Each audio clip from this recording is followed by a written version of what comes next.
KBTV 243, bonjour. Aujourd'hui encore c'est notre jour, je suis votre humble serviteur, votre Moutouniche. Il y en a d'autres gens qui vont commencer à se poser des questions. Moutouniche encore c'est quoi? Moutouniche ce n'est que votre serviteur, donc votre serviteur. Dans notre émission que nous allons partager aujourd'hui, on va faire ça dans les jours à venir, ça va être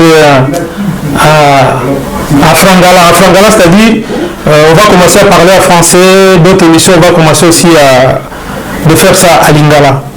Aujourd'hui encore, c'est notre jour qu'on va partager vraiment un bon moment. Nous avons encore une émission qui vient de se créer.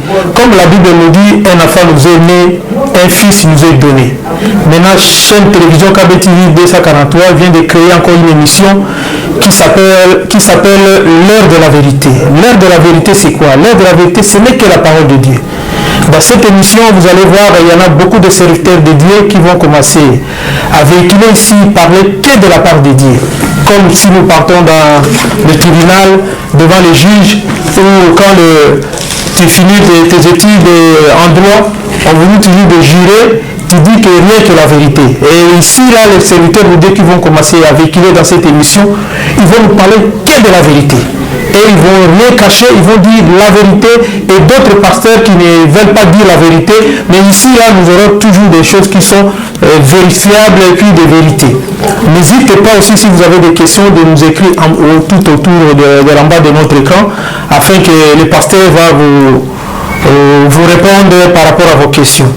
Comme je vous avais dit tout à l'heure, je suis votre humble serviteur, Philoté Alimassi. Aujourd'hui, nous allons partager un bon moment avec la nouvelle émission qui s'appelle l'heure de la vérité. Et aujourd'hui, nous allons recevoir un homme. Et vous allez découvrir ça. Moi, je le connais. Mais je vais vous laisser le temps, de se présenter tout seul. On va le connaître. Il est qui? Il vient d'où?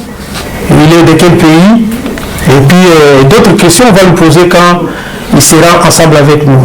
Sans plus tarder, je vais inviter mon invité de venir vers moi afin que les internautes, les amis, les enfants de Dieu puissent les voir.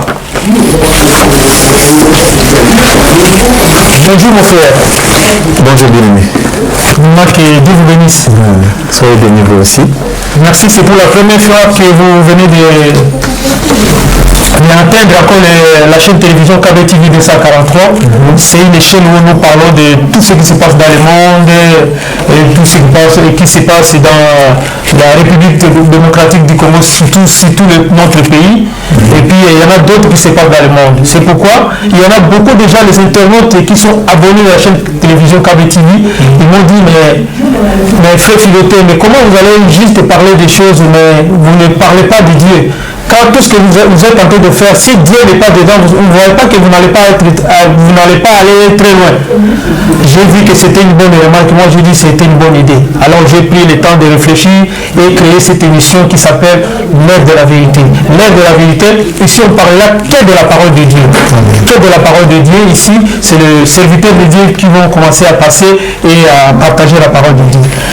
Enfin, je vais vous laisser vous présenter afin que les internautes qui vous voient et puis et les enfants de Dieu qui sont maintenant en ligne, qui vont commencer aussi à les suivre, qui vous connaissent aussi, vous êtes qui et vous venez d'où, et puis voilà. Et le reste des questions, je vais vous poser juste après.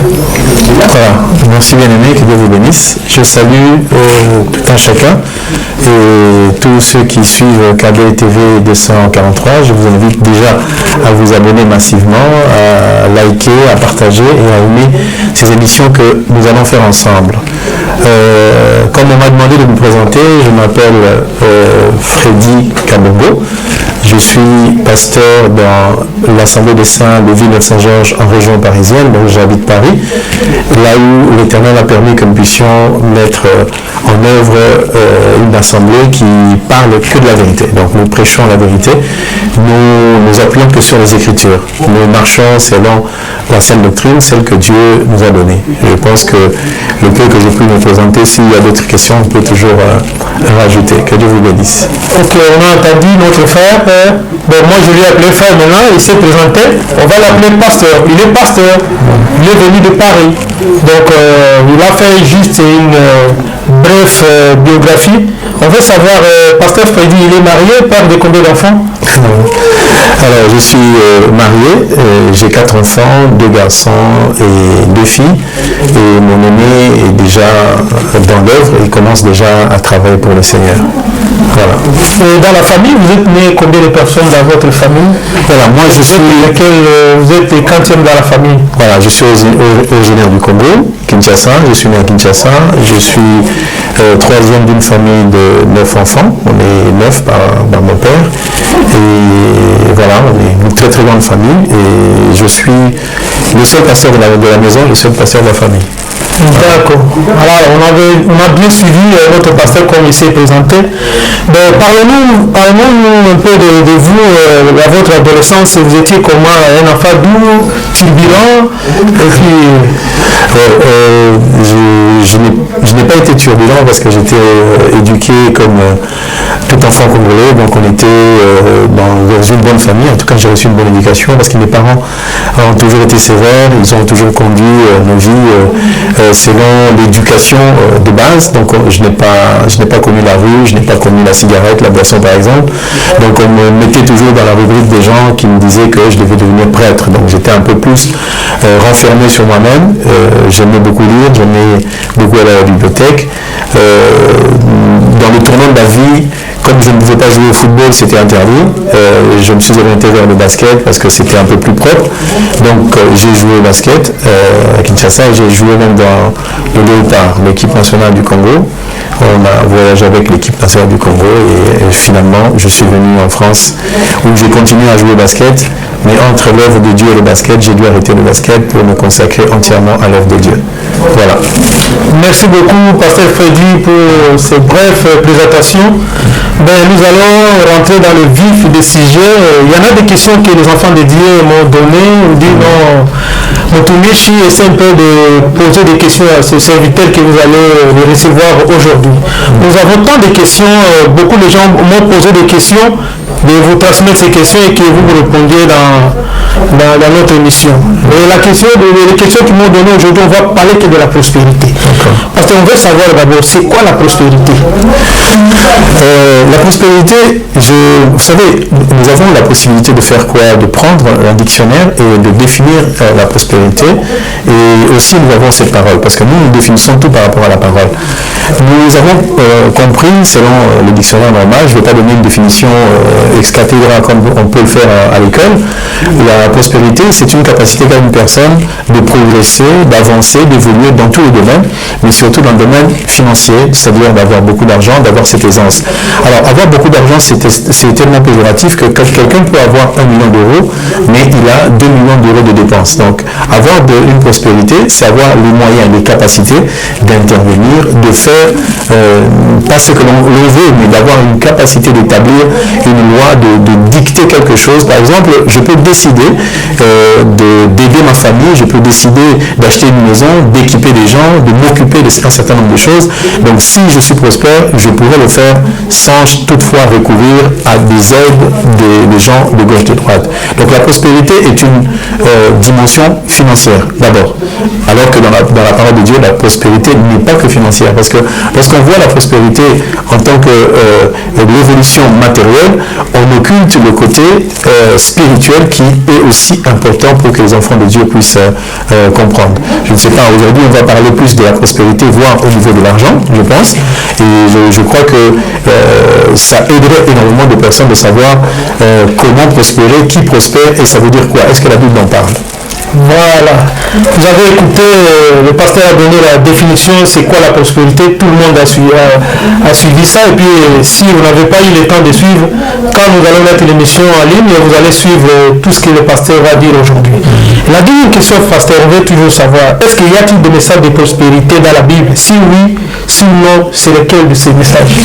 Alors, le message de la Bible n'est pas principalement le message de la prospérité. Quand on lit la Bible, on voit bien que c'est la parole de Dieu. Quand Dieu parle, il parle du salut, il parle de l'homme qui doit quitter l'état charnel, de quitter l'état du monde pour se donner à lui et marcher avec lui. Alors la pensée d'abord, je vais la lire qu'on tourne autour de ce verset-là, il est dans le 3e épître de Jean, comme il n'y a qu'un seul chapitre, on va lire le verset 2, il est écrit ceci: bien-aimé, je souhaite que tu prospères à tous égards et sois en bonne santé comme prospère l'état de ton âme. Alors, on a lié la prospérité dans la parole, on a lié la prospérité à l'évolution, à la croissance de l'âme de l'homme. Je répète, c'est écrit: bien-aimé, je souhaite que tu prospères à tous égards et sois en bonne santé comme prospère l'état de ton âme. Si notre âme prospère, nous allons entraîner la dimension financière, sentimentale, matérielle de notre vie à une croissance, parce que celui qui vit avec le Seigneur, celui qui obéit aux préceptes de l'Éternel, il reçoit une grâce particulière qui le fait avancer dans tous les domaines. Alors, je précise que le message fait partie intégrante de l'ensemble de ce qu'on peut expliquer aux enfants de Dieu pour qu'ils puissent connaître le Seigneur. Parce que Jésus, quand il est venu, je prends l'exemple du jardin d'Éden. On a placé l'homme dans le jardin d'Éden, là je suis dans le livre de Genèse chapitre 1er, on a placé l'homme dans le jardin, on lui a dit: tu vas garder le jardin et tu vas le cultiver. C'est comme si on lui offrait une possibilité de vivre dans l'opulence, dans le bonheur, et tout ce qui était dans le jardin appartenait à l'homme. Donc on voit que le jardin était riche parce qu'on parle de l'or, on parle des diamants, on parle des fruits, on parle de tout ce qui pouvait se trouver dans le jardin, qui atteste que Dieu voulait que l'homme puisse vivre dans un environnement de paix, de croissance et qui ne manque de rien. Voilà un peu la pensée de l'Écriture. Mais il faut parler du message. Je sais qu'aujourd'hui, beaucoup de pasteurs évoluent dans le message de prospérité en prêchant aux enfants de Dieu que vous allez avancer, vous allez avoir de l'argent, vous allez vous marier. C'est un message. Je ne suis pas contre ces genres de messages, mais ce que nous, on enseigne, c'est que quand quelqu'un marcherait selon la pensée du Seigneur, quand quelqu'un se donnerait à la parole, parce que la parole de Dieu, c'est la pensée qui vient d'en haut. Si quelqu'un marche selon cette pensée-là, la Bible nous montre que Dieu va ordonner à la bénédiction de nous suivre. Or, cette bénédiction, elle ne nous suit pas parce que nous sommes hommes, en disant, par exemple, je m'appelle Freddy, et la bénédiction me suit. Elle ne me suit pas parce que je m'appelle Freddy, mais la bénédiction, elle va suivre la parole qui sera en moi, selon cette héritier que nous avons lue. Donc, si quelqu'un prend la parole, la met en pratique, marche selon cette parole, fait confiance à cette parole, la bénédiction, la prospérité va l'accompagner pour qu'il arrive à la destination finale que Dieu nous a donnée. Parce que Dieu nous a donné deux promesses. La première des promesses, c'est que nous allons hériter le ciel. C'est la promesse principale. Mais il nous a dit, tant que nous serons sur terre, nous allons recevoir les centuples. Et c'est dans les centuples que se trouve la prospérité. Dieu est dans l'homme. Il veut que l'homme soit à l'aise. Prenons l'exemple de quelqu'un qui prie le Seigneur, qui veut se déplacer. Vous voyez, je suis venu de Paris. Et dans ma mission, je vais en Hongrie, je vais en Suisse, je vais en Belgique, je me déplace beaucoup, je prends des avions, je prends des trains, je me déplace énormément. Et si je ne suis pas prospère, comment pourrait-on avancer et faire prospérer cette parole dans les villes où je vais? Là, je suis venu à Nice et tout à l'heure, je vous présenterai l'homme de Dieu qui fera des émissions avec vous parce que nous avons reçu cette grâce de créer l'église et lui, il va s'installer ici à Nice et suivra les éléments, suivra les enfants de Dieu qui sont sur place. Alors, si nous ne sommes pas prospères, si nous n'avons pas les moyens, comment pourrons-nous nous déplacer pour apporter cette parole auprès de ceux qui en ont vraiment besoin? Voilà pourquoi nous disons que lorsque nous marchons selon la parole de Dieu, cette parole nous donne la puissance et l'autorité, et c'est cette grâce de la parole qui est en nous que la bénédiction va suivre pour accompagner l'œuvre que nous sommes en train de faire. Voilà ce qu'on peut dire par rapport à notre démarche.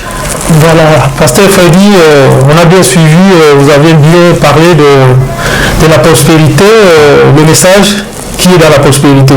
Mais on veut maintenant savoir, Pasteur Freddy, est-ce qu'il y a maintenant le lien entre la bénédiction et la prospérité? Nous définissons la bénédiction comme étant la présence de Jésus-Christ dans la vie d'un homme. Parce que si on définit la bénédiction comme étant, par exemple, se marier, c'est une bénédiction, avoir de l'argent, c'est une bénédiction. Or, nous voyons que même ceux qui ne connaissent pas le Seigneur se marient, même ceux qui ne connaissent pas le Seigneur d'ailleurs.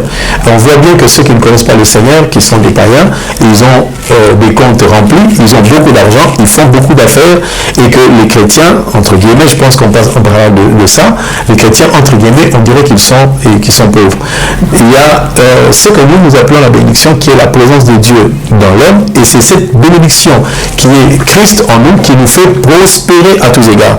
Alors, s'il faut définir la bénédiction comme tout le monde peut le définir, quand quelqu'un reçoit quelque chose qu'il n'avait pas, on appelle cela bénédiction. Par exemple, une personne qui est célibataire, une femme qui est célibataire, il trouve le mariage, c'est une bénédiction. Mais il est écrit dans la parole de Dieu que la bénédiction de l'Éternel est celle qui enrichit, et il ne la fait suivre d'aucun chagrin. Donc, si un païen se marie et un chrétien se marie, la différence serait le chagrin. Ça veut dire que quand un enfant de Dieu se marie, il ne va pas se marier comme un païen. Il va suivre ce qu'il est écrit. Parce qu'il est écrit que pour qu'un enfant de Dieu se marie, il faut qu'il se marie avec un autre enfant de Dieu, avec une femme qui sert le Seigneur, qui connaît le Seigneur. Et dans ce cadre-là, vivant ensemble, c'est la parole de Dieu qui les unit et qui les amène jusqu'au bout. C'est pour cela qu'on a dit que le mariage entre enfants de Dieu ne peut pas être rompu, parce que c'est un mariage qui est fait par le Seigneur Jésus-Christ lui-même. Alors je reviens pour dire que la bénédiction est une grâce que Dieu nous accorde parce que nous connaissons son nom, parce que nous marchons avec lui. Parce qu'il dit, je leur donnerai à la bénédiction de vous accompagner. La prospérité est une bénédiction qui est sans cesse croissante. Et je donne un exemple. Quand aujourd'hui quelqu'un reçoit une femme, il se marie, c'est une bénédiction. Mais sa prospérité dans le mariage, c'est que cette femme-là, non seulement qu'elle lui sera soumise, mais qu'elle lui permet de croître, d'acquérir d'autres situations, d'autres dimensions, d'autres richesses qu'il n'avait pas. Parce qu'aujourd'hui, entre guillemets, je peux vous dire que lorsque quelqu'un se marierait avec une enfant de Dieu qui marche selon la pensée du Seigneur, cette femme a la capacité de le faire avancer, de le faire prospérer, de le faire progresser, et dans le domaine spirituel et dans le domaine financier. On est vraiment bénis aujourd'hui avec une bonne parole. C'est pourquoi les internautes et les abonnés de la chaîne télévision KB TV, abonnez-vous massivement. Vous savez, vous n'allez pas manquer des bonnes paroles qui sortira ici. Et là, je vais parler d'un lingala bino ba congolais. Maloba ya kitoko ya moyo, boya ndeawa. Soki olingoka maloba ya kitoko ekosunga bomo inayo, abonne-toi, c'est facile. Ce n'est pas payant, c'est gratuit. Tu vas juste, tu cliques et puis tu partages et tu vas liker à tes amis, je ne sais pas, sur WhatsApp, partout. Au moins que tu commences à suivre un peu des émissions qui vont vous aider dans votre vie. Parce qu'il y en a des questions que les enfants de Dieu et les internautes de la chaîne télévision KB TV m'ont donné pour vous poser ça. Est-ce que tout enfant de Dieu est appelé à être prospère? Bon, comme j'ai défini la prospérité précédemment, c'est une capacité que Dieu nous donne d'évoluer, d'avancer. Pourquoi? Parce que lorsque nous recevons Christ, nous portons aussi le témoignage de sa présence dans notre vie. Quand un enfant de Dieu n'est pas prospère, comment pourrait-il aller évangéliser? Comment pourrait-il parler? Parce qu'il y a de ceux qui parlent, il y a deux manières de parler dans la parole. Il y a nous qui avons reçu la grâce de pouvoir expliquer la parole. Il y a d'autres personnes qui ne vont pas témoigner par la parole, ils vont témoigner par leur modèle, leur vie, leur comportement, leur existence même. Quand on verra une personne, par exemple, qui prie le Seigneur, ça fait une année, ça fait 2 ans, mais il a toujours sa même forme, il n'évolue pas, il n'avance pas. Quand cette personne se lèvera pour pouvoir donner témoignage, appeler les gens à la connaissance de Dieu, cette personne ne sera pas acceptée en disant, mais toi on te connaît depuis longtemps, tu as toujours eu cette même chemise, tu as toujours eu cette même façon d'être, il n'y a pas d'évolution dans ta vie, donc on a du mal à suivre. Mais ce sont des paroles que les gens ne prononcent pas en disant, on ne voit pas d'évolution dans ta vie. Moi je me souviens une fois, j'étais allé évangéliser, et à l'époque, je travaillais beaucoup dans la mission, c'est-à-dire j'allais de maison en maison, j'entrais dans les maisons des gens, je prenais des rendez-vous, on partageait la parole et à la fin, je m'en allais. Et je me souviens qu'à Paris, dans la ville de Clichy, je suis allé visiter une famille, on a parlé. C'est la femme qui nous avait reçus. Cette femme-là avait la joie de recevoir la parole et son mari qui était là, il était un peu réticent. Vous savez, les hommes, ils sont un peu réticents au niveau de la parole parce qu'il m'a regardé, j'étais un jeune homme, je ne suis pas venu chercher sa femme. Voilà, il était un peu aux aguets. Alors quand il a eu écouté la parole que Dieu nous a mis à cœur, parce qu'il posait beaucoup de questions et j'ai donné toutes les réponses dont ils avaient besoin, et ils étaient dans la joie. Et quand il était le temps de partir, le couple m'a dit, bien aimé, on va vous accompagner à votre voiture. Je n'avais pas compris. Je dis, si vous voulez m'accompagner, je suis descendu. Et vous savez qu'en France, les voitures s'alignent. Quand les voitures sont garées, on passe une voiture, une deuxième, une troisième. Et arrivé à ma voiture, j'ai ouvert. Vous savez, aujourd'hui, le temps moderne, on appuie sur un bouton pour que les portes s'ouvrent. Voilà, il a regardé la voiture que j'avais, il a regardé la façon, enfin, je n'étais pas habillé de manière extraordinaire, mais quand il a vu la voiture, il a eu beaucoup plus de respect. Mais je n'avais pas pris ma voiture pour lui montrer, parce que c'est loin de chez moi, à Clichy de chez moi, c'est très loin. Mais les semaines après, le frère m'a avoué que, bien aimé, vous savez pourquoi je continue à venir dans cette église? Parce que j'ai vu votre voiture. Vous avez une voiture extraordinaire, même si vous étiez habillé de manière normale, mais c'est votre voiture qui m'a convaincu que vraiment la parole que vous enseignez, elle est extraordinaire. Alors, je dis que ceci, nous ne voulons pas courir derrière l'argent, courir derrière les apparats, les voitures, mais les enfants de Dieu doivent avoir quand même cette capacité de témoigner que nous prospérons avec l'Éternel. Et ça sera d'abord un témoignage, parce que les païens qui ne connaissent pas la parole ne vont pas être séduits par un verset. Ils sont séduits par notre comportement, notre accoutrement, notre véhicule d'ailleurs, et notre façon d'exprimer les choses. Et les bien-aimés qui nous voient des fois habillés décemment respectent. Hier d'ailleurs, j'étais avec mon bien-aimé qui est à Nice, Patrick. On était habillés comme on l'est aujourd'hui. On marchait, il y a une femme blanche qui nous a dit monsieur, vous êtes très bien habillé. Vous allez où au mariage? Non, on n'allait pas au mariage, c'est comme ça qu'on s'habille. Et elle a eu le temps, on est des Noirs, vous savez, en France, bon, le racisme peut exister, nous, on occulte tout ça. Elle nous a interpellés pour dire, mais vous êtes bien habillés, vous allez au mariage. On lui a dit non. Moi, je suis pasteur, on va visiter les gens pour leur apporter la parole. Donc, l'apparence extérieure, elle compte pour beaucoup, mais ce n'est pas un objectif pour nous, c'est une grâce que Dieu nous accorde. Donc, on ne fait pas des efforts d'avoir l'argent, on ne fait pas des efforts d'avoir les vêtements ou les véhicules, mais Dieu pourvoit parce que nous avons sa pensée et sa parole en nous. Voilà un peu la pensée du Seigneur. Merci, pasteur, pour la donnée. On veut aussi savoir, pasteur, par rapport à la prospérité. Est-ce qu'il y a un rapport par rapport à la prospérité, la richesse et le bien matériel? Souvent, on ne rentre pas souvent dans le bien matériel, on ne rentre pas souvent dans la richesse financière que tout le monde peut vouloir, pour éviter. Il y a une course effrénée aujourd'hui dans les églises. Si moi, en tant que pasteur, je commence à parler d'argent, à déclarer, voilà, j'ai ceci, j'ai acheté cela, j'ai une maison, j'ai une voiture, j'ai beaucoup d'argent dans le compte, je ne suis plus en train de faire l'œuvre de Dieu. L'œuvre de Dieu, c'est d'enseigner qui est Christ, parce que la parole, c'est la parole de Dieu. Dieu, c'est le véritable créateur, c'est lui qui a toute la richesse. Et il nous a enseigné, il nous a envoyés pour parler de lui, pour parler du salut. J'évite souvent, parce qu'à l'époque, je parlais de l'argent, parce que au-delà du fait que je suis pasteur, je suis aussi diplômé d'université. J'ai fait de l'économie, donc j'ai un bac plus 5, on dit un bac plus 6 en économie. Donc je connais l'économie, je sais comment il faut trouver l'argent. J'ai été pendant 8 ou 9 ans le comptable financier d'une église où il y avait beaucoup d'argent. Alors j'étais en train de gérer énormément d'argent. Il y a beaucoup d'argent dans les églises. Mais sauf que la pensée que Dieu nous a donnée, la direction que Dieu nous a donnée, c'est de parler d'abord de lui. Et si on marche avec lui, tous ne seront pas riches. Tout le monde ne sera pas riche. Parce que Dieu sait que certaines personnes, s'il leur donne la richesse, ils vont l'abandonner. Ils vont abandonner la parole du Seigneur.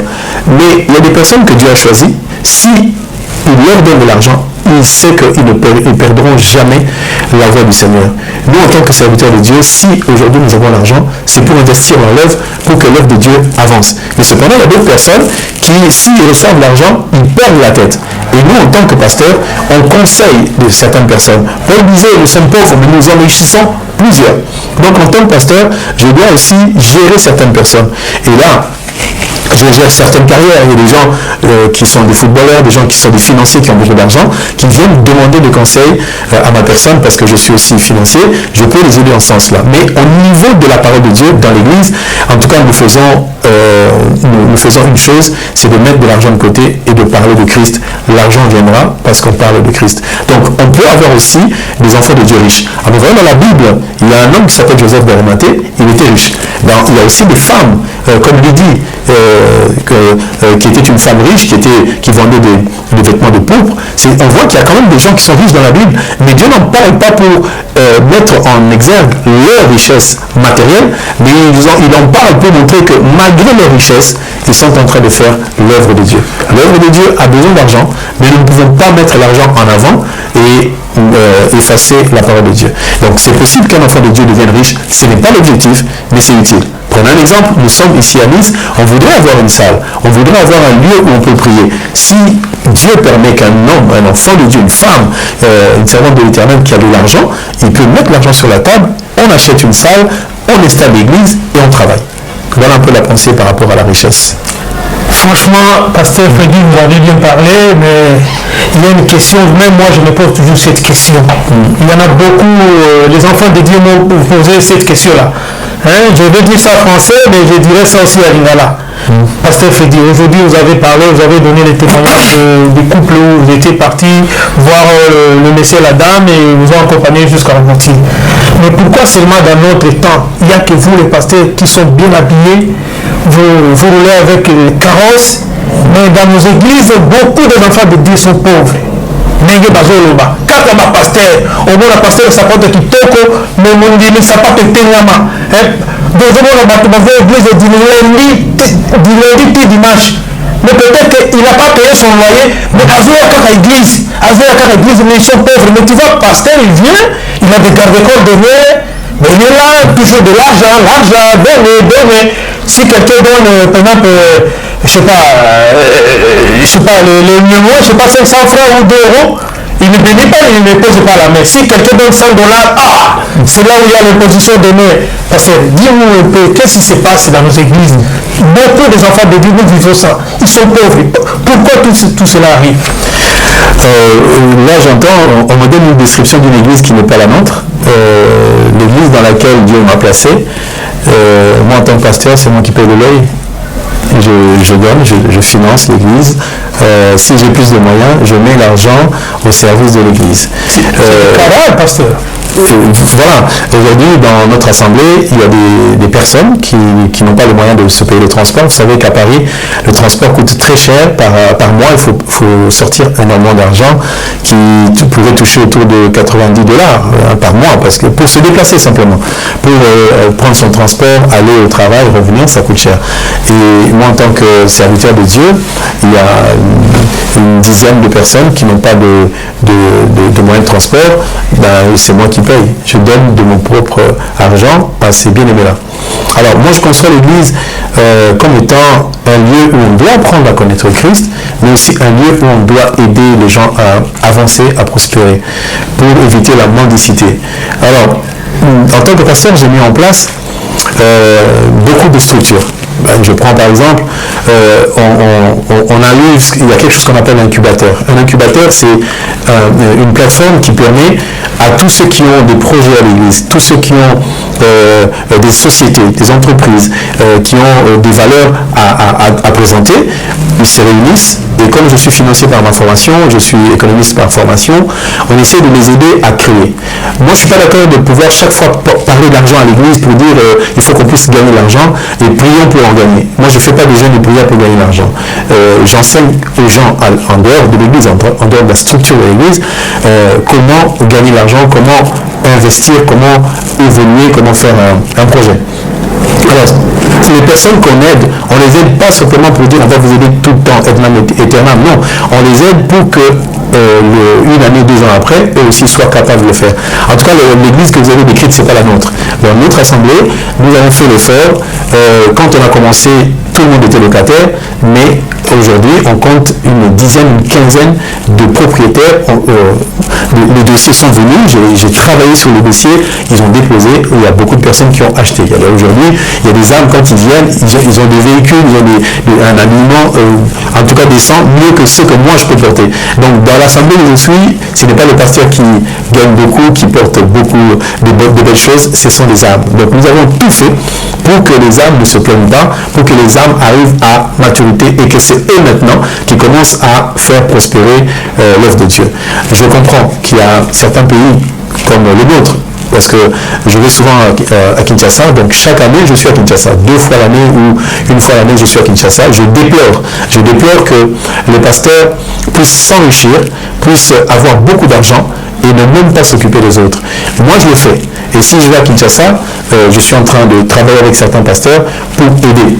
J'ai par exemple envoyé 2 machines à laver les vêtements. On a envoyé, aujourd'hui il y a 2 machines que moi j'ai envoyées en tant que pasteur, j'ai envoyé dans une église qui est à Kinshasa pour faire de la buanderie.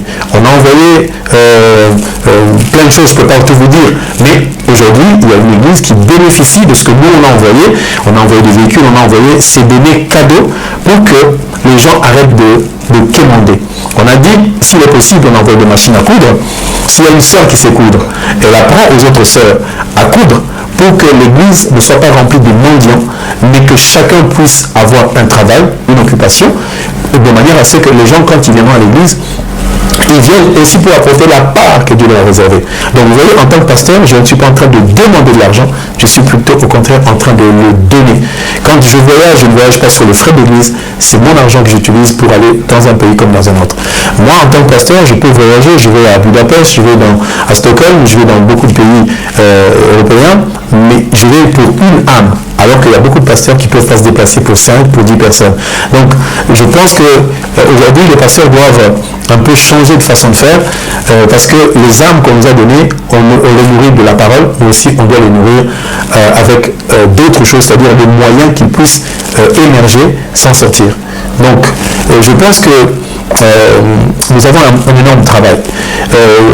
J'étais beaucoup dans la pastorale avec beaucoup de pasteurs et je me suis un peu retiré parce que je ne voudrais pas qu'on prenne les enfants de Dieu comme des vaches à lait qui donnent et qu'en retour on leur donne que la parole en disant donnez, il vous sera donné. Et je me rappelle encore qu'une fois je suis allé dans une assemblée, ils ont fait une collecte d'argent, c'est pour l'homme de Dieu, c'est pour bénir l'homme de Dieu qui nous a apporté la parole. J'ai pris le panier et j'ai béni le Seigneur. Mais j'ai dit, voilà, cette part que vous m'avez donnée, je prends ma part, c'est à tous et à moi, mais je retire une partie et j'ai redonné tout l'argent à l'assemblée en disant, voici mon offrande dans cette assemblée. Nous, on l'a fait, on ne l'a pas fait par orgueil, il n'y a aucune personne qui a filmé, mais si on le fait parce que Dieu nous a donné un cœur de se dire que les enfants de Dieu, ils ont aussi besoin qu'on leur apporte de l'argent, autant qu'on peut leur apporter la parole. Pour terminer cette rubrique, en France, il y a aussi beaucoup de personnes qui n'ont pas d'argent, qui n'ont pas de quoi manger. Et nous avons mis en place dans notre assemblée une banque alimentaire qui permet aux gens qui ont fini d'écouter la parole d'aller se servir un poulet, 2 poulets à manger, tout ce qu'il y a besoin de manger, du pain, de la viande, des yaourts, tout ce qui est nécessaire. Et ceux qui ont besoin de couches, on leur donne gratuitement. Et on donne aussi des cours de français, on donne des cours d'anglais. Tout ça c'est organisé pour qu'un jour, d'autres pasteurs qui, eux, ne vivent que de dîmes, qui viennent voir ce que nous sommes en train de faire, pour montrer que si Dieu appelle un serviteur, c'est aussi pour qu'il soit un père. L'Éternel est mon berger, je ne manquerai de rien. Et c'est ça la pensée du Seigneur. Oh là là, pasteur, on est béni. Rappelle-nous un peu l'adresse de l'église, pasteur, où vous exercez, c'est où exactement? Alors, nous sommes à Villeneuve-Saint-Georges. Notre adresse, c'est 158 rue de Paris, à Villeneuve-Saint-Georges, dans le 94. 94, c'est Val-de-Marne, 94, 190. Voilà. Maintenant, comme nous sommes sur Facebook, nous sommes aussi sur YouTube. Si vous voulez y aller, vous tapez le code ADSVSG, donc Assemblée des Saints Villeneuve-Saint-Georges, ADSVSG, et vous arrivez sur notre site YouTube, vous verrez des vidéos, vous verrez diverses choses que nous faisons. Pour l'instant, nous n'avons pas encore mis sur Internet tout ce que nous sommes en train de faire. Nous avons aussi un site qui s'appelle l-olam.fr. Vous irez là-bas, vous verrez les prédications, et j'ai aussi écrit des livres. Donc vous pouvez vous procurer. Prochainement, je vous montrerai les livres que nous avons écrits. On a écrit des livres, vous pouvez commander des livres en ligne et on va vous les envoyer. Pour l'instant, on n'envoie qu'en Europe parce qu'en Afrique, ça va être un peu compliqué de vous l'envoyer, mais on fait beaucoup de choses que nous sommes en train de commencer à mettre en ligne. Voilà pourquoi aujourd'hui je suis en ligne, alors que depuis plus de 10 ans, on ne s'est jamais présenté devant vous, on n'a jamais expliqué ce que nous sommes en train de faire. Que Dieu vous bénisse en tout cas. Vraiment, pasteur, on est béni par rapport à cette parole. Franchement, même moi qui présente l'émission, je suis touché. C'est des cas rares que vous allez voir des pasteurs faire des choses comme le pasteur Fridé est en train de faire. Comme chez nous, les Congolais disent ah, pasteur Yamalam vous a raté. Non, Yamalam vous a exception, vous a raté. Vous imaginez, parce que tu as dit ça qui dit non, ah, on a une émission, l'heure de la vérité. Ici, on parlera que de la vérité. L'église est belée, ah, on a quatre Yambogo, surtout en France. Donc, tu as l'exemple de l'Okola Oyo, pasteur Freddy Apessimiso, ma Congolais, donc, l'église à ressemble là. Ma Pessimino église. Kende kuna je crois que okuza kine okuza solution ba exacte kuna bakabola mbongo te kuna zande kamuna liloba oyoki liloba otia ona misala pe moni zande ona sali ba makamuna ye oyoki témoignage ni mo sali na zande alobi vraiment bon hésiter te pe ndenge tokomi kopousa na suka émission na biso pasteur a repesa numéro na suka émission donc so bozala ba question à reposer ye bo reposer et numéro na biso et ça sur place ceux qui vont parvenir pour rejoindre le pasteur qui vont passer par biso et puis nous caminer na sa pasteur par rapport à la question de reposer vraiment bon ça na tête là église à Malam ressemble à la ville voilà bon là et belé bon na sangana pour la solution à mambota na biso na makambo qui va autour biso vraiment je suis touché le peuple de Dieu n'oublie pas surtout de vous abonner si vous ne parvenez pas à connaître l'église essayez de nous contacter nous allons vous mettre en contact avec l'équipe que le pasteur travaille ensemble vraiment pasteur nous dirigeons vers la fin de notre émission il nous reste je crois 2 ou 3 questions que nous allons finir notre émission la seconde question pasteur on veut toujours savoir est-ce que peut-il un pasteur a la possibilité d'exercer son ministère et porter les fruits qu'il devait apporter en étant pauvre? Aujourd'hui, en tout cas, moi, je ne vois pas un pasteur qui peut vivre la parole de Dieu, vivre pauvre, parce que le Seigneur, quand même, nous donne plus. La Bible nous dit ceci, et on verra la différence entre celui qui sert Dieu et celui qui ne sert pas. Il faut qu'il y ait une différence. On ne peut pas parler d'un pasteur pauvre, parce que la grâce que Dieu nous accorde nous permet de pouvoir évoluer. Je suis allé à Lyon, quand je suis allé en mission, il y a quelqu'un qui m'a posé la question, il m'a dit, oui, le pasteur il a raison, parce qu'il peut vivre que de la dîme, il n'a pas d'autres moyens, il ne vit que de ça, il doit demander la dîme. Ok, la dîme appartient au pasteur, ça c'est vrai, mais moi, en tant que pasteur, je travaille. Dans la journée, j'ai un travail, je vais au bureau, j'ai un service que j'assume, j'ai quelque chose et j'ai un salaire à la fin du mois. Et je donne ma dîme en tant qu'enfant de Dieu aussi. Je donne ma dîme. Et quand je donne ma dîme, nous voyons dans le livre de Proverbes 6, Dieu nous dit que si nous apportons dans la maison éternelle nos biens, nos prémices, Dieu ne manquera pas de remplir nos greniers. Donc, pour que je sois prospère, pour que j'avance, que j'évolue, que je ne sois pas pauvre, je n'ai pas besoin de prier, je n'ai pas besoin de chercher, de commander, j'ai besoin de donner moi aussi. Si aujourd'hui, nous en tant que pasteur, je donne aux âmes, c'est parce que Dieu m'a mis cela à cœur. Et ne vous avisez pas de dire, à force de donner, on perd. Chaque fois que je donne, je récupère toujours. Je me souviens qu'il y a un bien-aimé qui est en Afrique aujourd'hui. Un jour, il m'a téléphoné, il m'a dit, pasteur, j'ai besoin de... Allez, un montant, je vous donne au hasard $400. Et je les avais sur moi ici en France. Il n'est ni mon frère dans la chair, ni un ami, mais c'est une âme qui est dans une église. Je n'ai pas pu résister. Je le lui ai envoyé. Mais c'est tout ce qui me restait. Alors, je rentre à la maison, je n'avais plus rien. Mais 3 jours après, je vais visiter un frère. Il me dit, pasteur, est-ce que tu peux passer? Je passe chez lui, je prie pour ses enfants, il m'explique son projet, je lui donne des renseignements, des ouvertures, et je vois le frère avant de partir, il avait tellement les larmes aux yeux, il est entré dans sa chambre, il est sorti de sa chambre avec une enveloppe. Il m'a dit, pasteur, en tout cas j'ai à cœur de te donner ceci. Je suis allé dans la voiture, j'ai ouvert, il y avait 1 000 €. Je venais de dépenser 400 € pour quelqu'un qui avait vraiment besoin, et Dieu m'a rendu dans les 2 jours qui ont suivi 1 000 €. Si un pasteur est pauvre, c'est certainement parce qu'il ne donne pas. Un homme de Dieu doit avoir cette facilité de donner. Je répète souvent le psaume 23 qui dit, l'Éternel mon berger, je ne manquerai de rien. Celui qui a dit ça, c'est David. David était un berger. Il a regardé comment il était berger. Il a dit non, il y a un plus grand berger que moi. C'est le Seigneur Jésus-Christ. Et quand il a vu le soin que Jésus prend de nous, et lui aussi il a commencé à prendre soin des brebis. Et moi j'aime bien David. Et j'ai vu qu'il prenait soin de ses brebis. Et c'est pour cela que nous aussi on prend soin de nos brebis. En tout cas, un homme de Dieu ne peut pas vivre pauvre. Il faut qu'on puisse avoir l'argent. Nous en tant qu'homme de Dieu, là où nous sommes, il y a beaucoup de demandes autour de nous. Je n'ai pas payé mon loyer, je n'ai pas fait ceci. Et dans la discrétion la plus totale, nous fournissons, nous aidons, nous donnons aux autres. Et ainsi Dieu nous élève. Et nous sommes, j'espère un jour, nous serons invités chez vous, mais nous sommes invités de gauche, de droite, parce que Dieu a vu que nous avons ce don de libéralité. Que Dieu vous bénisse en tout cas.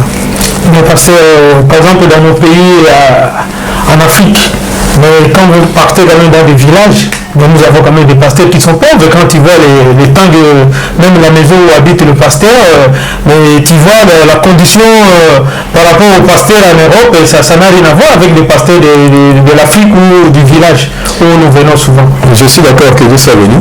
Alors moi je vais dans la Bible, parce que mon réponse se trouve dans la Bible. Nous voyons qu'un homme qui s'appelle Élie, Dieu lui a dit, va au torrent de Kérit, va là-bas, je vais t'envoyer une veuve. Et même, plutôt un corbeau. Donc, Dieu nous montre quand quelqu'un est fidèle à sa parole, Dieu enverra un corbeau. Il y a quelqu'un qui va se lever pour aider l'homme de Dieu s'il vient de la part du Seigneur. Moi, je ne suis pas en train d'incriminer les pasteurs qui sont en Afrique. C'est vrai qu'ils font avec les moyens qu'ils ont. Moi aussi, j'étais en Afrique. J'ai grandi là-bas. J'ai passé ma vie là-bas. Mais j'ai trouvé que le système africain, le système congolais, c'est qu'on enseigne la parole pour captiver les gens qui dépendent que du pasteur. Les gens n'ont qu'une seule vision, c'est que je vais à l'église, Dieu va me bénir. Les gens font des jeûnes, des prières, en attendant que Dieu, je ne sais pas, qu'il fasse descendre des billets de dollars, que ça rentre dans les poches. Moi j'ai enseigné aux enfants de Dieu que je vais vous enseigner la parole, je vais vous faire connaître les secrets qu'il y a dans la Bible. Mais quand tu as cherché de l'argent, on va se mettre à part. Je vais vous dire, voilà, lève-toi tôt, va travailler. Aujourd'hui, moi quand je descends à Kinshasa, je suis aussi allé dans un village. Le pasteur a une toute petite maison. Et derrière sa maison, il y a une grande parcelle. Qu'est-ce qui l'empêche de cultiver? Il n'y a rien qui l'empêche de cultiver, de dire à l'église, venez, on va faire des champs. On va cultiver et on va manger le fruit de ces champs. C'est vrai que l'homme de Dieu doit s'attacher d'abord à la parole parce qu'il doit méditer, il doit jeûner, il doit prier. Mais nous avons réussi à faire cette œuvre de Dieu tout en travaillant. Donc moi, je me lève à 5 heures, je vais au travail, parce que je travaille dans un bureau, je m'occupe de certains employés, je termine à 15 heures, et à 15 heures, je m'occupe maintenant de l'œuvre de Dieu. Jusqu'à minuit, 1h du matin. Il n'y a pas d'horaire pour un pasteur. Je ne fixe pas les horaires en disant appelez-moi de 18h à 19h. Non. Un homme de Dieu, il est au service du Seigneur 24 heures sur 24. Et nous avons réussi à mettre en place des situations qui peuvent nous permettre de gagner de l'argent, mais aussi d'aider les autres à en gagner. Si je reviens à la situation qui est en Afrique, quand moi j'étais en Afrique, il y a cette paresse. Je connais mon frère, j'ai un oncle qui a de l'argent. Tout le monde pense à cet oncle-là et tout le monde espère qu'un tel va m'aider. Personne ne veut travailler. En Europe, chacun travaille. Tu as deux frères. Un frère qui est ministre, qui est président de la République. Son petit frère, il n'a rien. Il est pauvre. Chacun travaille pour soi-même. Et je trouve qu'en Afrique, il y a beaucoup d'assistanat. Les gens espèrent les uns sur les autres et personne ne travaille. En France, là où on habite, j'ai planté des tomates. Ça pousse. Mais il y a l'hiver qui vient. Je vais à Kinshasa, je vois des terrains à perte de vue. Tu n'as même pas planté, ça pousse tout seul. Les gens ont du mal à penser qu'on peut planter pour gagner de l'argent. Ils veulent tous travailler dans les bureaux. Or en Europe, ceux qui sont riches, autrefois c'était des agriculteurs, des éleveurs. En Afrique, on a des terrains, on a du champ, on a beaucoup de choses. Mettre les gens au champ, que les gens gagnent de l'argent. On peut vivre en état ce qu'on a sur place. On me dira, je suis de mauvaise foi. Non, j'ai aussi vécu là-bas. Si aujourd'hui on met les moyens, si aujourd'hui on fait des conteneurs qu'on envoie en Afrique pour les aider, c'est pour montrer aussi que nous venons d'Afrique, nous avons fait des choses qui sont visibles. Et qu'aujourd'hui, que les gens arrêtent de se plonger dans la parole pour chercher l'argent, mais qu'ils aillent prier, mais qu'ils cherchent des moyens de s'en sortir par leurs propres efforts. Parce que si on a Christ et qu'on met un projet en place, ça va avancer. On a des projets, par exemple, de faire des microcrédits en Afrique. Mais quand on envoie, par exemple, l'argent en Afrique, bien aimé, tu te dis, j'envoie de l'argent, 2000 dollars, que quelqu'un commence un commerce. 6 mois après, tu vas sur place, 2000 dollars, il n'y en a plus. Qu'est-ce qu'ils ont fait? Il a donné un tel, il a distribué cet argent. Mets cet argent à profit, travaille cet argent, ça va te faire gagner de l'argent. Les gens ont la main tendue comme l'Europe. Envoyez-nous, donnez-nous. Et quand ça vient, il mange et il attend le lendemain qu'on lui envoie encore. Alors que chacun pouvait prendre la responsabilité de dire, si on me donne un capital de 1000, c'est terminé, je peux prospérer parce que j'ai la parole de Dieu qui m'aide. L'Éternel va m'assister. Et non pas un oncle. Au lieu de compter sur un oncle, sur un frère, compte sur la parole de Dieu et dis à Dieu, dans les 1000 euros que mon frère m'a offert d'Europe, j'enlève la 10 000, je te donne, mais en tout cas les 900 qui me restent, je vais investir et je vais gagner 10 000, 15 000 derrière. Quand nous on va en Afrique, on voit qu'il y a de l'argent, on voit qu'il y a les moyens que les gens puissent s'en sortir. Mais comme l'honneur sied aux hommes, il y a d'autres qui ne veulent pas travailler, qui disent que c'est vous nous renvoyez au champ, alors que vous êtes dans des bureaux, alors que vous roulez en voiture. Pour que je roule en voiture, j'ai dû aussi cultiver, j'ai dû aussi planter, j'ai dû aussi souffrir. Les gens qui sont en Europe, par exemple, on dit oui, le pasteur, vous êtes bien, vous êtes en Europe. En Europe, les gens travaillent. En Europe, les gens se lèvent à 4 h du matin et des fois, ils terminent à 22 h pour gagner ne fût-ce qu'un peu. Et ce peu d'argent, quand on envoie en Afrique, les gens disent bah, là-bas, ils ramassent, nous aussi, on va s'en sortir. Vous voyez? Donc, l'Afrique n'a pas encore compris que l'Europe s'est développée à force de bras et non pas par la divinité qui est descendue du ciel. L'Afrique n'a pas encore travaillé, mais commence à se reposer. Nous, quand on va en Afrique, on travaille. J'ai rendez-vous, par exemple, avec un pasteur à 15 h. Moi, j'arrive à 15 h. Lui, il arrive à 18 h. Il me dit, mais j'étais en train de prier. Oui, tu peux prier, mais viens à 15 h parce qu'on a rendez-vous. Pour faire quelque chose, il faut qu'il y ait une rigueur. Il faut que les gens se disent que c'est pas parce que je prie que je dois vivre dans la largesse. C'est quand bien je prierai, il faut que je sois sérieux dans ce que je fais. Je ne sais pas si je parle beaucoup, mais en tout cas, voici un peu quelques réponses qui pourraient aider les enfants de Dieu. Merci, que Dieu vous bénisse encore. Merci, vous avez bien éclairci, pasteur. On est content de cette bonne réponse. Pasteur, dis-nous un peu, est-ce que la richesse païenne, c'est toujours considéré comme une richesse satanique? Non. Il y a des gens qui gagnent honnêtement leur vie. Et quand nous étions aussi païens, ne connaissant pas Dieu, on a pu vivre dans...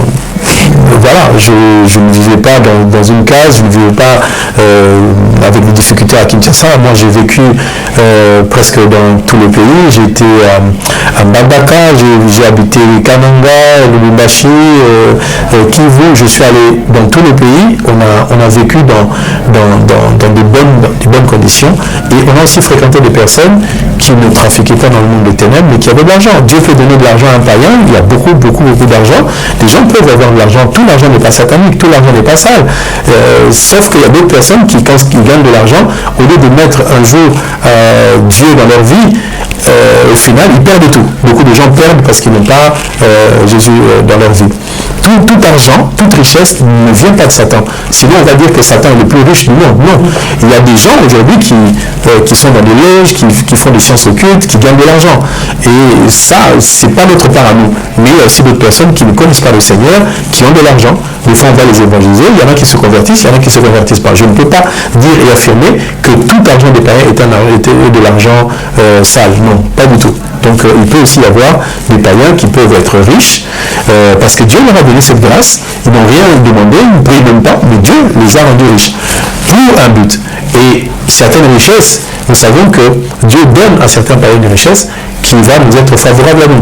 Donc Dieu peut donner à un païen une richesse. Un jour, tu rencontres ce païen, il dit, bon, en tout cas, tu m'as touché, pasteur, par ta démarche, ben, je prends $1 million, je te donne parce que ce que tu fais, ça me plaît. C'est Dieu qui a touché son cœur. Donc tout argent n'est pas de l'argent sale. Merci, pasteur. Pour ne pas abuser de votre temps, pasteur, avant dernière question, on veut toujours savoir, pasteur, c'est quoi la pensée de Dieu lorsqu'il parle d'un pays où coule le lait et le miel? Que Dieu soit béni. Dieu ne parle pas d'un pays qui est sur terre. Quand Dieu parle d'un pays où coule le lait et le miel, c'est vrai que les gens quand ils lisent la Bible, ils voient bien que ce pays-là, c'est Israël, ils sont entrés à Israël. Mais lorsque vous lirez dans le livre d'Apocalypse, vous verrez qu'on parle de la Jérusalem céleste. Il y a bien Jérusalem dans la Bible, mais la Jérusalem céleste, c'est le lieu final où nous allons vivre éternellement, où nous allons voir les bontés, les grâces de l'Éternel face à face. Alors quand on parle de pays où coule le lait et le miel, ce n'est pas un territoire physique sur terre. Dieu parle de sa parole, parce que ce pays-là, il n'existe pas sur terre, il est dans l'écriture. Donc la connaissance de la parole de Dieu va nous donner le lait. Or le lait, c'est la parole de Dieu. On dit dans le livre d'Hébreux, chapitre 5, au dernier verset, on est en train de dire, vous en êtes encore au lait, c'est-à-dire vous écoutez encore la parole de Dieu qui est comme du lait. Mais on ne doit pas rester qu'au lait, on doit aussi passer à ce qu'on appelle le miel. Le miel, c'est quelque chose de succulent. Quand on lira le livre de 1 Samuel chapitre 16, on voit que cet homme Jonathan, il a pris du miel, il a mangé le miel et le miel a ouvert les yeux. Donc le miel, c'est pour ouvrir les yeux, c'est aussi la parole de Dieu qui nous ouvre les yeux. Quand on lit l'écriture, il ne faut pas la lire de manière scripturaire, de regarder la phrase, comme on dit, Adam écoutait la voix de sa femme. La voix là, ça ne veut pas dire le son de la voix ça veut dire l'enseignement. Donc le pays où le miel, c'est le pays de la parole de Dieu, où je vous invite à accéder, à entrer, à vivre dans ce pays-là, c'est-à-dire à vous convertir, à donner votre vie à Jésus-Christ. Vous allez vraiment voir du lait, le véritable lait qui est la parole véritable que Dieu donne, et le miel, ce qui est succulent, ce qui ouvre les yeux. Et la Bible nous dit bien que mon peuple est péri par manque de connaissance. En mangeant le miel, les yeux vont s'ouvrir. Or, si les yeux s'ouvrent, c'est la connaissance qui entre dans votre vie, et vous saurez qui vous êtes, parce que vous n'êtes pas n'importe qui, vous êtes un enfant de Dieu. Alors, j'en profite pour dire ceci, c'est lui qui entre dans le pays où coule le lait et le miel, c'est lui qui connaît la parole de Dieu, et je prophétise sur sa vie que la maladie n'aura plus d'effet dans ta vie, elle va s'arrêter. Et la pauvreté ne viendra pas dans ta vie, elle va s'éloigner. Les difficultés vont commencer à s'éloigner, et toi qui es venu sur terre avec des douleurs, des difficultés, la pauvreté, des situations difficiles, je prophétise sur ta vie, tu vas voir la différence. Tu vas prospérer, tu vas évoluer, tu vas avancer, tu vas avoir le mariage. Toi, ma soeur, tu es au fin fond d'un pays, tu te dis, qui viendra? Je me souviens d'un témoignage.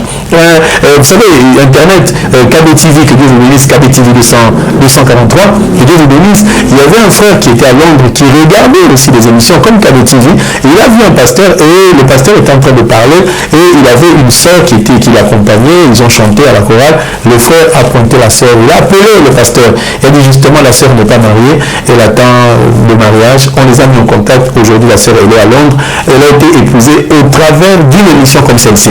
Donc vous voyez, c'est toujours les dames de nous, je crois, et cette femme-là, aujourd'hui, elle est en Europe. Beaucoup de sœurs aujourd'hui sont désespérées, ils sont au fond d'un pays comme le Congo, ils disent, qui me connaît, qui peut me sortir de là? C'est Jésus-Christ qui est la vérité et la vie de chacun d'entre nous. Alors croyons en ce Dieu, et vous verrez ce pays-là, où coule le miel. En tout cas, que Dieu vous bénisse en tout cas.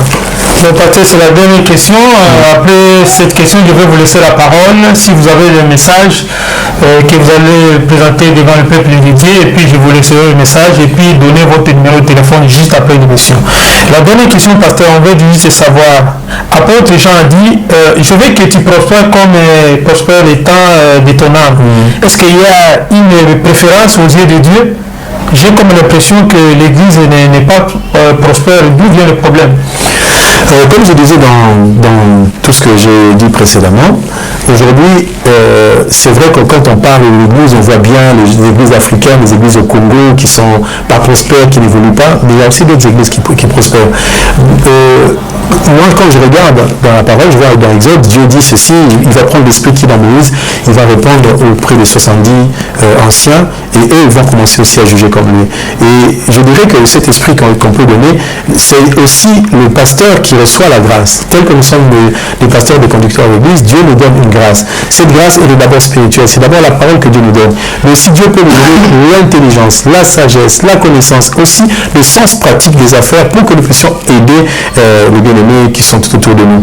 Là, on parlait à Agaïus et on disait, je veux que tu prospères à tous les égards. Mais ça ne s'adresse pas qu'à Agaïus, ça s'adresse à toi, parce que la parole de Dieu s'adresse à tous ceux qui l'écoutent. Alors, Dieu nous montre que lorsque nous marchons selon la pensée du Seigneur, Dieu nous fait prospérer à tous égards. Donc, faisons confiance à Dieu, marchons avec le Seigneur.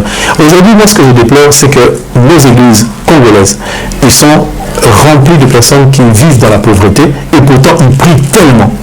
Et nous devons enseigner à certains pasteurs, parce qu'aujourd'hui, je suis en train aussi de voir comment on peut créer un lieu, c'est pas une école, mais c'est un lieu de sagesse, un lieu où on peut enseigner certains pasteurs, certains conducteurs d'église. Et j'espère que Dieu permettra qu'on fasse ça à Kinshasa, parce que on peut bien être pasteur, on reçoit la connaissance de la part du Seigneur, on a l'Esprit de Dieu, mais quant à la probité, à la méthodologie, à la manière d'enseigner, on appelle ça l'homélétique, cette façon d'enseigner doit s'apprendre en fait, on doit apprendre. Et aussi comment conduire une église. Parce qu'on dit qu'une église c'est aussi une entreprise. Un chef d'entreprise doit avoir aussi les capacités de management pour gérer une assemblée. Alors pour sortir nos églises, les églises africaines, de ce marasme, de cette pauvreté permanente, il y a d'autres actions à faire. Arrêtez de faire des jeûnes et prières à rallonge pour que les gens puissent avoir de l'argent. Enseignez-leur à travailler. Mettez en place un temps dans les églises pour que les églises ne soient pas des églises des mendiants. Chaque dimanche, il y a 4 paniers, 5 paniers. J'ai trouvé ça dans les églises. Ça, c'est indécent de voir qu'il y a 4, 5 paniers. Ce panier, c'est pour le pasteur. L'autre, c'est pour ceci. L'autre, c'est pour cela. Les gens se saignent. Je suis arrivé en Afrique, quelqu'un qui prend 500 francs qui me donne. Pasteur, ça, c'est ma dîme. J'ai dit, ma soeur, je l'accepte, mais je te la redonne. Prends-la. Va nourrir tes enfants. Et là, nous avons un projet de faire un dispensaire à Kinshasa, dans une ville, dès qu'on aura le local, on vous dira où on sera. On va mettre un dispensaire, on va mettre un centre où les gens peuvent venir se soigner, une pharmacie, les médicaments qui seront là-bas. En tout cas, on va choisir 2 jours de la semaine, mercredi et vendredi. Ça sera une consultation gratuite pour tout enfant de Dieu. Et les autres jours, les docteurs seront payés avec des consultations. Nous voulons mettre en place dans ce centre médical un scanner, une échographie, plein d'appareils qu'on peut prendre en Europe pour mettre là-bas. Le but à nous, ce n'est pas de nourrir, mais de donner du travail aux enfants de Dieu qui sont là-bas. On doit arriver à ce que l'Afrique commence à envoyer de l'argent en Europe. Parce que ceux qui prient, ils ont la parole de Dieu, ils ont la puissance, parce que la parole de Dieu a la capacité de changer l'homme. Si la parole de Dieu a ressuscité Lazare, pourquoi cette parole ne peut pas donner de la richesse à tous ceux qui sont en Afrique? Pourquoi ça ne peut pas changer? Moi je me dis, si je prie, je dois être prospère, je dois avancer, je dois être béni. Alors pourquoi les gens qui vont dans les églises? Et là je dis, le problème se trouve au niveau des pasteurs. Les pasteurs doivent se lever et dire, oui j'enseigne, c'est vrai, mais si je n'ai pas la compétence, si je n'ai pas la capacité de mettre en place quelque chose à l'église pour que les gens sortent de leur pauvreté, je vais appeler. Aujourd'hui, moi, si je suis pasteur, j'appelle un autre pasteur, il va croire que je suis inférieur à lui. Moi, je ne suis pas dans ce cadre-là. Moi, j'appelle des pasteurs d'Afrique, je leur demande des conseils. J'appelle les pasteurs en Europe, je demande des conseils. Moi, j'ai envie de faire ça. Qu'est-ce que vous en pensez? Alors, les pasteurs devaient être solidaires entre eux. Frère, bien-aimé, tu as fait ça dans ton église. Est-ce que tu peux aussi m'aider? Nous pouvons nous aider les uns les autres pour amener les enfants de Dieu à quitter la pauvreté, qui est d'abord une dépendance. Vous savez que dans la Bible, être pauvre, c'est d'abord une pensée. Beaucoup de gens sont pauvres parce qu'ils croient qu'ils sont pauvres.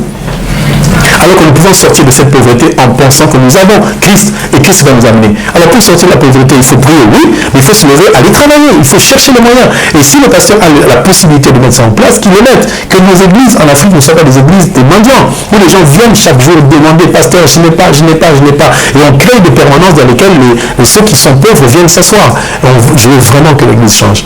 Mais tout le monde ne changera pas, tout le monde ne voudra pas de ce que nous sommes en train de faire. Mais le peu qui accepteront, on sera là. On demande vraiment que les pasteurs mettent en œuvre, mettent en place ce qu'il faut. Nous avons fait un modèle en Europe, ça fait 10 ans que ça dure, et nous voulons transporter ce modèle en Afrique pour que les églises sortent. Il y a aussi des églises en Europe qui vivent comme en Afrique. L'église remplie de gens qui n'ont pas de papier. C'est rempli de gens qui ne peuvent pas travailler parce qu'ils n'ont pas de papier. Et nous avons prié. Nous avons travaillé pour que les gens aient du papier, C'est vrai qu'on va prier, mais on a pris un avocat, l'avocat de l'église. On prend un avocat, on le paye, on prend le cas d'une personne, il va à la préfecture et la personne obtient ses papiers et ensuite il va travailler. S'il ne peut pas trouver du travail, nous faisons un pôle de recherche de travail et on donne aux enfants de Dieu, comme ça la personne elle est indépendante. Donc nous avons mis ça en structure en Europe, donc on peut le mettre partout parce que nous sommes les enfants de Dieu.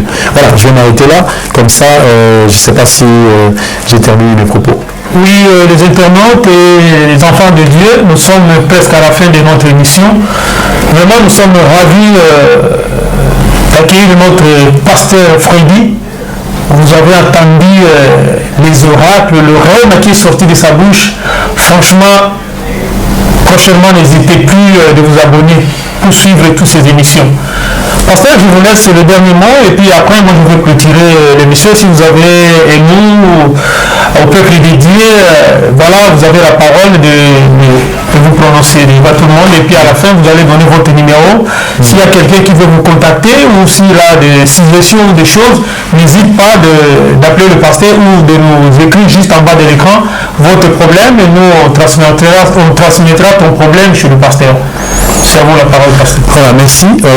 D'abord, je dis merci à KBTV TV 243 et notre bien-aimé Alimassi qui nous a reçus aujourd'hui. C'est un frère de longue date.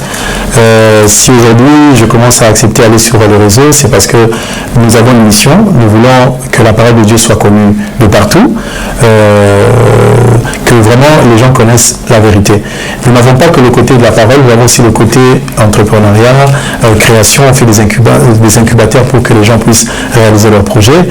Si vous avez des questions, appelez-nous. En tout cas, moi je ne prends pas de rendez-vous, je n'ai pas de consultations prophétiques à des heures bien précises. On m'appelle à tout moment, 1h du matin, 5h du matin, je reçois tout le monde. Donc ceux qui veulent me joindre, vous pouvez m'appeler en passant par plus 33 6 63 00 83 32. Ceux qui sont en France m'appelleront au 06 63 00 83 32.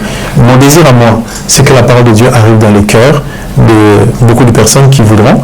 Et notre marche, c'est que les gens connaissent la sainte doctrine, qu'ils s'attachent à Dieu parce que les temps sont mauvais. Alors voilà, je ne peux pas en dire plus.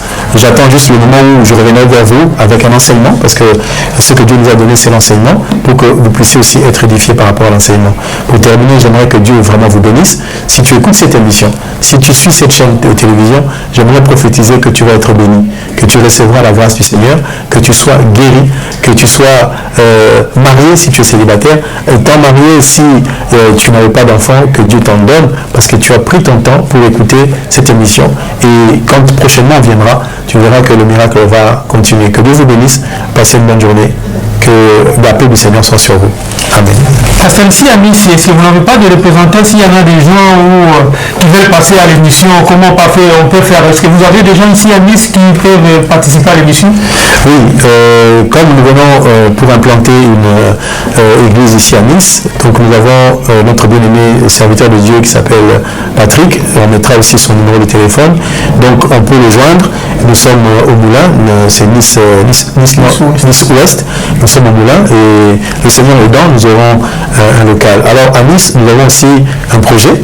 Nous voulons aussi nous occuper de la jeunesse qui se trouve au Moulin, faire en sorte qu'ils aient aussi la possibilité d'accéder à la plateforme que nous sommes en train de mettre en place pour qu'ils puissent avoir du travail. Nous allons les mettre en contact avec des entreprises. Nous allons organiser des voyages pour que beaucoup de jeunes qui aujourd'hui ont 15 ans, 20 ans puissent accéder aussi au travail et à une dimension qui est un peu supérieure. Voilà, donc il y a le frère Patrick, on mettra son numéro sur le bas de l'écran et tout le monde peut l'appeler. Donc on peut nous appeler à toute heure, il n'y a pas d'heure, il n'y a pas un horaire précis. Alors je répète encore pour ceux qui veulent nous suivre nos émissions, suivre aussi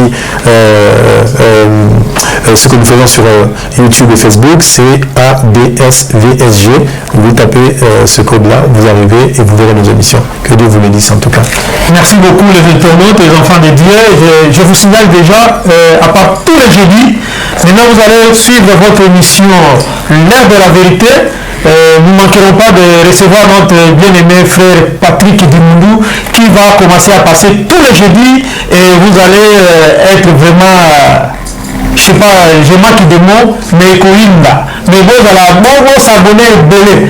Vous voyez, azana malbara mnogote. Alors bakao ezali musembo.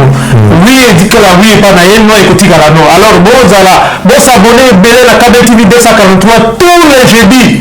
Bokozanga te komona bien aimé la bino frère Patrick akoye la bino liloba oyo ekopesa kimia na mabota na bino ekopesa kimia na bandako na biso pe na misala na makambo tokosala.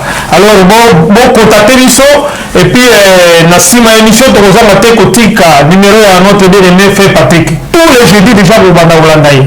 Alors bolimbisa biso tozalaki un peu molai mpona lelo parce que émission l'heure de la vérité ebandi lelo. Je crois dans les jours à venir tokozala vraiment au coucher na ba émission na biso vraiment kolo apambola bino et puis pasteur so ovi au clôturer na mabondeli et puis tokosilisa wana na mekona lelo. Nous prions. Seigneur Dieu d'amour, nous te disons merci pour ta grâce. Tu nous as toujours révélé ta parole pour que nous puissions te connaître mieux. Tu as dit la vie éternelle, c'est qu'ils te connaissent toi, le vrai Dieu, et celui que tu as envoyé, Jésus-Christ. Nous te prions, Seigneur, Père de gloire, de faire avancer tout un chacun, que ta bénédiction repose sur nous, et aussi sur cette chaîne, Seigneur Père, qui a, Seigneur Père, eu cette pensée de mettre la parole de Dieu. Nous voulons, Seigneur Père, que cette parole aille au Père, comme tu l'as dit dans ta parole, jusqu'à l'extrémité de la terre. Que ceux qui écouteront, Seigneur Père, soient bénis. J'aimerais aussi bénir tous, Seigneur Père, ceux qui participent, Seigneur Père, à cette chaîne, les journalistes, Seigneur Père, d'ici et d'ailleurs, et partout, Seigneur Père, où cette émission au Père arrivera, que ceux qui l'écouteront soient bénis. Merci pour ta bonté, merci pour ta grâce. Dans le nom puissant de Jésus, nous avons ainsi prié. Amen. Amen. Merci le peuple de Dieu, que Dieu vous bénisse et bon dimanche dominical à vos familles. Bye bye. Tokozala posonga na makambo nyonso ya boyoma kisangani. S'abonner na kati ya KB TV, on découvre makambo oyo ezali kobombana. KB TV. KB TV. KB TV. KB TV. KB TV. KB TV. KB TV de 143, la chaîne 100% Yeto. Kisangani Boyoma TV. Kisangani Boyoma Télévision. Kisangani Boyoma Télévision. Kisangani Boyoma Télévision. Kisangani Boyoma Télévision. KB TV de 143, la chaîne 100% Yeto. Olanda ngai bien. Pour asima boyo mona makambo za la kati. Olanda, on s'abonner. S'abonner. Yeah. Amoroni c'est le bande de père.